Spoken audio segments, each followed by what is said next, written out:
Welcome back. I don't know what to do. I want to ask my boyfriend to marry me, but I need advice. We've been dating for 5 years. Jake is the nicest guy I've ever met. Even though he's really busy, he always puts me first. Whenever I thought he couldn't show me more love, he went above and beyond to make me feel special. But he still hasn't proposed. I'm confused. If he loves me this much, why hasn't he proposed? My friends, who didn't feel as loved as I did, were getting married, and I was left waiting. I was running out of time, but one Friday, he picked me up as usual, looking cheerful and excited. I thought that day would be when he proposed, but to my disappointment, he told me that his younger brother had set a wedding date for the next month. I felt awful because it seemed like Jake didn't see me as someone he wanted to marry. He was financially stable and had his own place. What more did he need? His excitement was because he was going to be the best man and give a speech on that day. I couldn't conceal my disappointment, so I called my best friend Sami, but she didn't answer. Feeling down, I called my aunt for comfort. She liked Jake, but thought he wasn't ready for marriage, suggesting I consider other options. I blame her for the advice that led to my actions with Alan. I meet Alan outside the venue of Jake's brother's wedding. I had to step out because I couldn't bear the applause and sweet talk for the newlyweds, especially witnessing Jake happily teasing the bride and groom. I realized that if I stayed there, I might go talk to him. I didn't notice Alan right away because I was still upset. Then someone came up to me and asked if I wasn't a fan of weddings. The question surprised me, and I laughed. I looked at him with curiosity. He was well-dressed and good-looking. He introduced himself, and I did the same. He told me he thought I was too beautiful to wear a frown, and I blushed. He said he thought I was too beautiful to have a frown on my face, and I blushed. We continued talking, and I found myself captivated by him. We swapped contact information, and then I went back inside. I can't say if it was because of his wonderfully expressed compliments or because I was upset with Jake. But I caught myself thinking about Alan. So when my aunt asked about the wedding, I ended up telling her about Alan instead. She was excited and suggested that I keep in touch with him. I asked her what would happen with Jake, and she said it didn't matter if neither of them knew about each other. I told my best friend about it, and she laughed, saying I was close to getting married, but still interested in someone else. I asked her where the ring on my finger was. In the following days, Alan and I chatted on the phone. He was charming, and I found myself really liking him. We see each other 2 times in a week. It was simple to plan because Jake was really busy with work and didn't have much time for me. Instead, he sent bouquets of flowers. When Alan said he wanted a real relationship and was thinking about settling down soon, I felt so excited that it felt like my insides were going to burst. It was as if our stars aligned. The day he officially asked me to be his girlfriend was the first time we got close physically. Later, I cried because I felt guilty. I had never cheated on Jake before, but I didn't want to be single forever. I called my aunt and poured out my heart to her. She suggested that I wait until I was certain Alan was about to propose before breaking up with Jake. So, I kept going in my relationship with Alan, even though it felt both good and wrong. The guilt made me stay away from Jake, even when he wanted to see me. I knew that if I got too close to him, I would crumble and confess everything to him. Eventually, he became persistent about seeing me and asked why I was avoiding him. I didn't have a real reason, so I told him it was because my pedicure services were taking up my time. He looked at me with a knowing expression, like he could understand everything about me. I got scared and called my aunt afterward. After Jake left, she told me to be careful. A few days later, Sami called me to let me know that Jake wanted to propose to me and make it a surprise. Jake wasn't sure how to do it, so he asked for Sami's assistance. I felt thankful that she informed me because I realized I needed to break up with Alan before moving forward with this new chapter. I was too afraid to tell him in person, so I sent him a message instead. I thought he might call, so I blocked his number. I went to stay with my aunt, just in case he tried to find me at my apartment. Luckily, my roommates didn't know where my aunt lived, so they couldn't tell anyone. On the day Jake proposed, I was incredibly happy, and I almost accidentally revealed that Sami had told me about the surprise.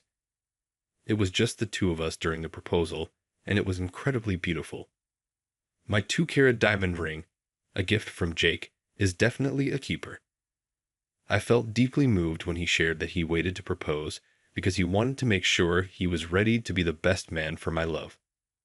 However, my actions of avoiding him in the past week made him decide to propose sooner than he had initially planned. I cried tears of both happiness and guilt. We're planning to visit the rest of his family in the upcoming week. Jake's family house was quite large, and from the few times I had visited, I knew that there were always family members coming and going, so I was ready for that. What caught me off guard was seeing Alan there, being introduced as Jake's second cousin who lives in Germany.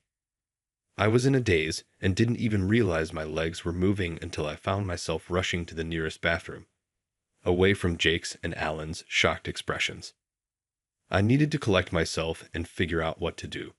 I tried calling my aunt, but I couldn't reach her.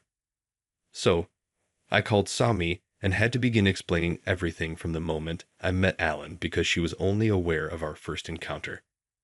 Sami expressed disappointment that I hadn't told her earlier, but she urged me to stay composed.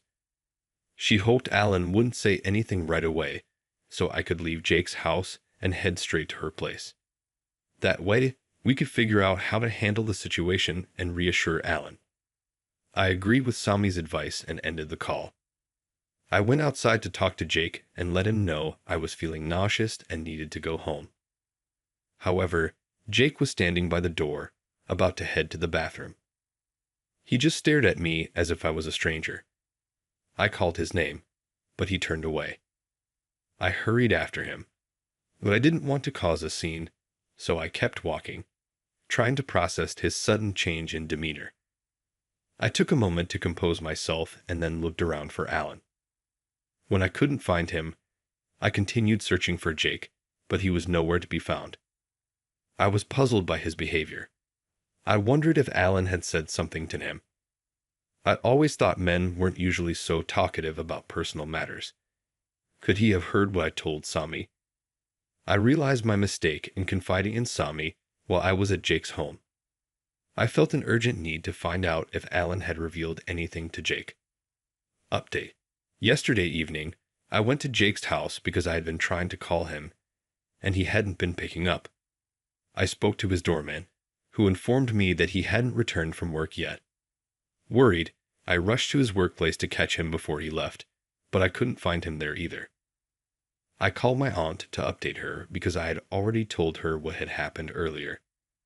She advised me to call Alan and ensure he would cooperate, even if it meant offering him closure one last time.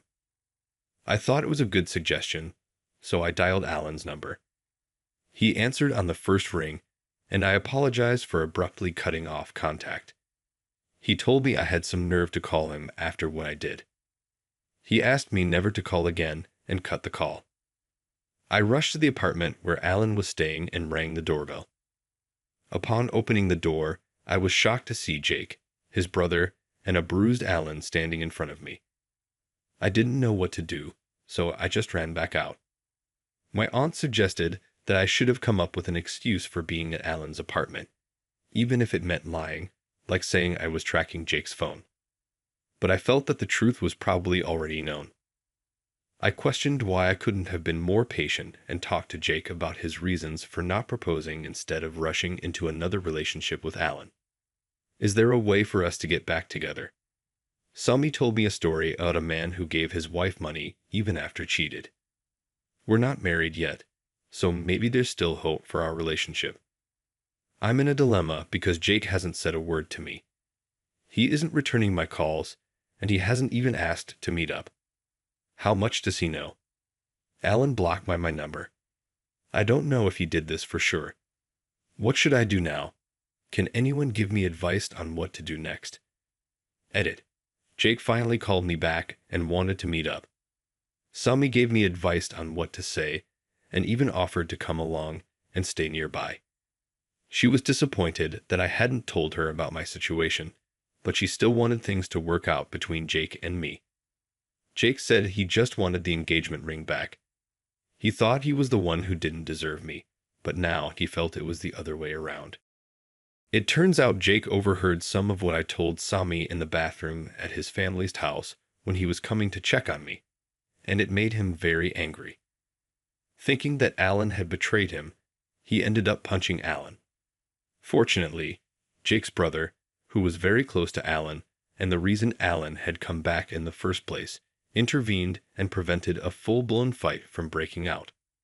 They all gathered at Alan's place, where he explained everything that had happened.